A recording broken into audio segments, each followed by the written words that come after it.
Now, I talked this morning about the thing I'm passionate about, which is purpose and the why.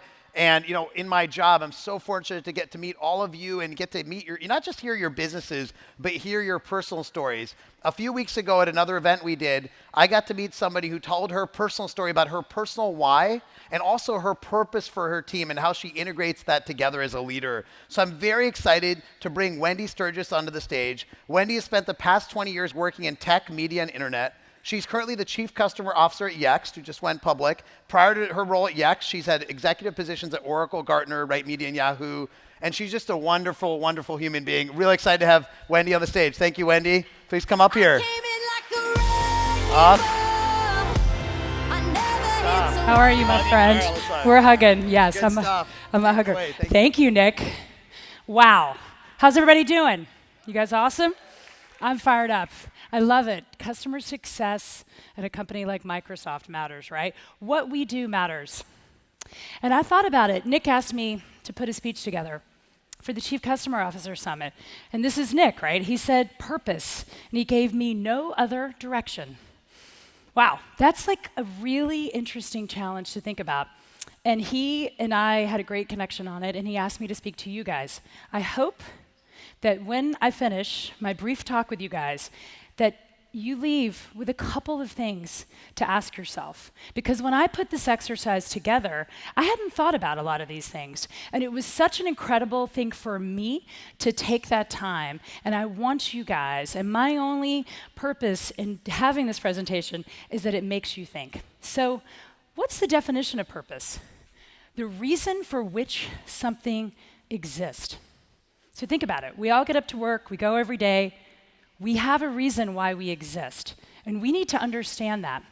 And my theory is that there are three aspects of our professional lives: your company's purpose, your team's purpose, and your purpose. I'm going to spend the most time on your purpose because that's where I've gotten the feedback. I've done this talk in a variation 3 times now, and I'm really blown away at how much it resonates. And I believe there's a reason, because we're at an interesting time. Whatever your political views are, whatever your thoughts are about this digital world we live in, people are looking for a connection and a purpose. And if you can be mindful and intentional, I truly believe it can have an impact on your life. So, company. I'm going to talk very briefly, and the only reason I'm going to show you a few slides on Yext, so I'm extraordinarily proud. Yext is the first SaaS software company to go public in New York City. I've been there 7 years. I've been a huge part of helping to build that purpose. And so the only reason I'll show you guys is how you, as customer success, can attach what's your customers and that advocacy to your purpose. So I'll show you how we do this. So very briefly, we talk about the evolution. Websites, our first-party traffic is dying, and that the world is exploding. And 73% of how consumers interact is happening not on people's websites. And that's a revelatory message. Again, a higher purpose. We talk about the explosion, whoops, I'm going to go back. We talk about the explosion of all of these consumer endpoints. So our purpose is very broad. We've attached to very significant macro trends. And so if you have an opportunity to shape your company's purpose, I encourage you guys to think about that. But here's where it gets interesting. And every one of you, whether you have any ability to impact your company's purpose, can attack. And we say, we attach our customers' brands to DKM. We say, these are the world's greatest brands. We're extraordinarily proud of our customers. Our team, my team, we wake up every day feeling incredibly, incredibly proud to work with McDonald's and Louis Vuitton and Dignity Health here in San Francisco and IHG. And so we've attached that. And more importantly, we took our customer advocacy programs, which we're incredibly proud of. We won a Gainsight award, and we've attached that to the company purpose of digital knowledge management. So I encourage you guys to think about how do we attach our customer success and the advocacy to the company purpose. So super easy to do, but it really has an impact. So now let's switch gears quickly to your team. And I'll spend a little bit more time here because every one of you is on a team. You're leading a team or you're part of a significant team. And I challenge you to think about what is your team's purpose? Ours, very simple. We're deeply competitive because we're New Yorkers, right? We set a goal to be the best client services team in New York City ever. We set that out when we had 2 account managers. Lauren was with me earlier and built my account management team, and we talked about another presentation. But that is something that we've used as a benchmark, that we hold ourselves accountable. We learn from others. We're here to learn from all of you, but we said we want to be the very best. So this is an interesting part, and I encourage you guys as you think about maybe what your team's purpose is and how you're evolving that. So we have a saying, we call it how we roll. It's a really simple thing, but it's as we have gone from 50 people to 500 people to 1,000, and now we'll be, hopefully 2,000 in a couple of years globally, that core of how we get business done, that's worked for us, how we were able to stand on the New York Stock Exchange stage and go public was because of these values. And the interesting thing, when I flip through these, you guys will be like, yeah, whatever. They're all nice. They're nice things that we want to be customer-centric and all of that. But the interesting thing, before I show them to you, is that I didn't define them. My CEO didn't define them. My management team didn't define them. My team defined them. And we evolved that. And I think that is a key takeaway. You as a leader have to help your team define how your teams roll. You can't tell them. People don't want to be told, especially our millennials, right? And there are a lot of millennials in the audience. They want to have that shape and ownership. So here are ours. Again, nothing, responsive, get it done, innovative, confident. There's nothing revelatory here, but it's the fact that my team, our team said, this is how we roll. And I love this one, an incomplete list of tactical actions we take, right? And I thought that was such a funny way, but that is the words from my team and how they talked about it. Asking for help, utilize tools, be diligent with record keeping. I mean, personally, I love that, but that's not one I would have put on there, right? So that's from the team. So think about how you've set the purpose and the values, and is your team helping you to set that rather than you dictating it? So very quickly, we have a very core, I just will go through this. We talk about customer advocacy, our engagement, and our customer education. Those are our 3 cornerstones of our client customer success purpose. And I'll go through very quickly, this is motherhood and apple pie. We have a client advisory board, extraordinarily impactful for our business. Our sales references, and this is super interesting. We had been really behind on this. About a year ago, I only had 15 referenceable clients, and I had hired over 100 sellers in the past year. That equation wasn't really going to work, right? When you have 100 sellers and you only have 15. So we have done a huge amount of effort in getting that. New for us as a public company, earnings call references extraordinarily important. So that's something some of you have to worry about, others don't. And then really those showcases. You saw how we've tied those success stories to our company purpose of really innovating in the digital knowledge management space. This is one, and I heard about it. I've heard a lot of people talk about it. This is the single reason why we chose Gainsight, was to implement our NPS programs. But we've taken a different approach. We don't do quarterly. We don't do semi-annual. We do monthly. And there's a very specific reason why we do monthly. We call it an always on because I and our teams want to put customer success, client success at the cornerstone and visible every month.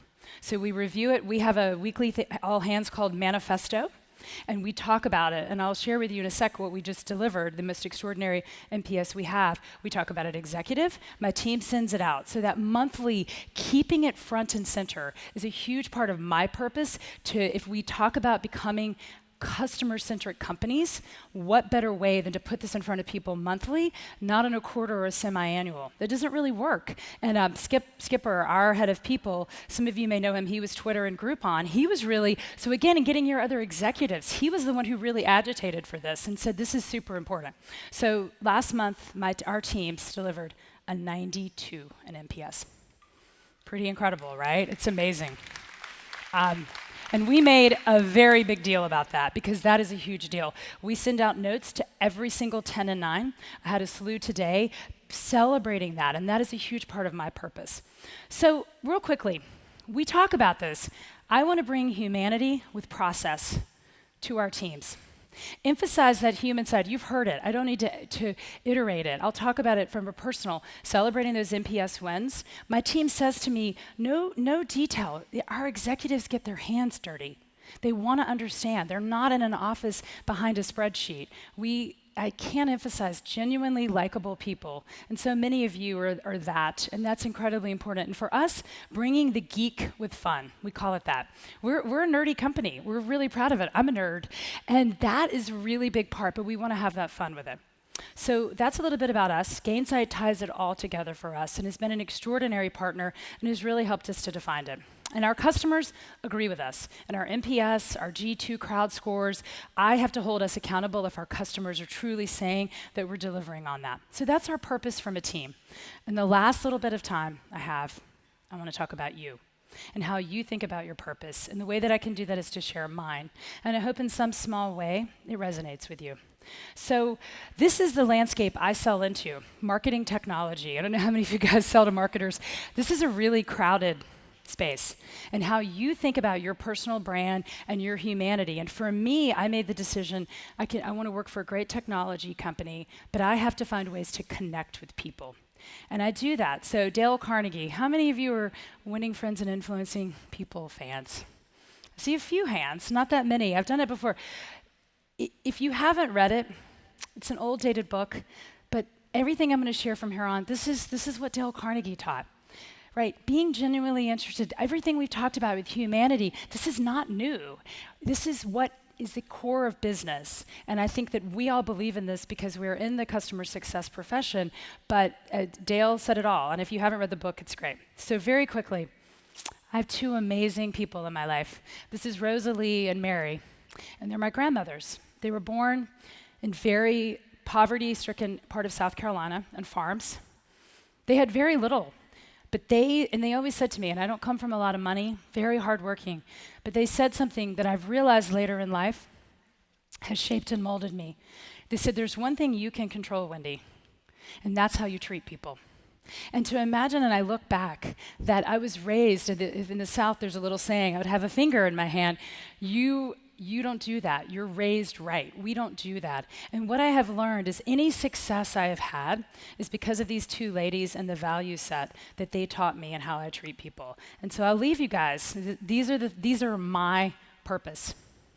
I really, truly, with the exception, I'm sorry for any United Airlines employees out there because that is the time where my kindness really fails me. Oh, United is the cross that we all have to bear. Everyone who lives in San Francisco probably flies it. But other than them, I make connections. Just saying, it's so bad. They need to go through they need to come here and be at Gainsight, don't they? Yeah. But it's funny, my team sees it. They're like, you talk to everybody. And I make a connection. I was just talking to the Mike guy back here, amazing guy, lives between El Salvador and here. We talked about his food, that he worked for Donald Trump doing his laser shows. Who knew Donald had a laser show for before? Right, but I just connected with him because he's an extraordinary guy. He's very talented, and that is that connection. And I think that you can't turn on kindness and turn it off. Too many people think that it's a switch. You can decide when you want to be that way. You need to be that way. Again, sorry, United, all the time.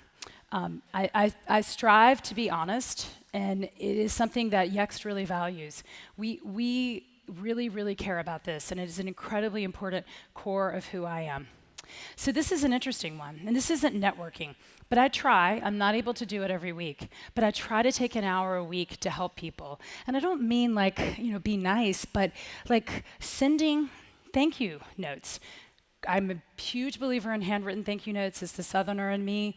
Going through LinkedIn, taking the time to say, I'm proud of your accomplishment. I just saw that you got a promotion with no intention and no incredible defined outcome, but to try to do that. And I probably fail at this as well, but I really try to walk the talk. And the examples that are our core values and how we roll, I really ask myself, am I embodying those things? And is that the message I'm delivering my team? And then this is the last one, and I work with our sales teams on this a lot. But, people in this day and age don't want to own mistakes. I think you get more credit if you actually say to a customer, you know what, we had a problem, and I'm really sorry about that. And this is what I'm doing to address it. I try to do that in my personal life, but I think that in this day and age, these things are really incredible and useful tools. So I'll leave you with one other person, and I don't know how many of you, have any of you been through Barry Ryan's? A few people, huge, legendary, help build Salesforce's enablement. And what I loved about Barry, a lot of these things were in my core DNA, but he really codified it for us. And he says something really amazing. You don't have the right to ask somebody for something until you've earned a relationship. He talks a ton. He always does this. He calls a seller up and he wants to know, well, do you know about, you've got a procurement person you have to get your deal done through. The seller says, yeah. Well, what do you know about the procurement person? And the seller inevitably goes, I don't know. And he goes, are you going to ask that procurement person to help move your deal through? Because they all have lots of other deals. Yeah. Well, why should that person move your deal up? Because you don't know anything about them. And you haven't established a relationship. And so through true intellectual curiosity and what he calls relationship building exercises, it really codifies for your team how you can do that. Our biggest hit, our biggest swag is baby Yext onesies. I mean, I would have never thought. They're a little cute, they have a little X on them, but it's part of our DNA. Every client that has a baby, we send them a onesie, and they invariably send us a beautiful picture back with this incredibly proud moment in their life, and we're able to build that connection. The promotions, I'm a big champagne drinker. I always send a bottle of champagne or a bourbon to Southern men because I like bourbon too, right? But that connection is so unbelievably important, and that ability to connect. So again, nothing radical, but going back and thinking about how you can connect customer success to your company purpose. How can you contribute or add or define your company purpose, and how can you think about what your purpose is? I hope in some small way I've been able to help you guys to think about it, right? But that human connection, and we call it balancing process and humanity. So thank you very much for letting me share my story, and I hope it was helpful. Thank you. Thank you. Thank you so much. Right. And Wendi, we're all inspired by your commitment to purpose, and we all have issues with United Airlines as well. So everyone has the same, we're all human beings.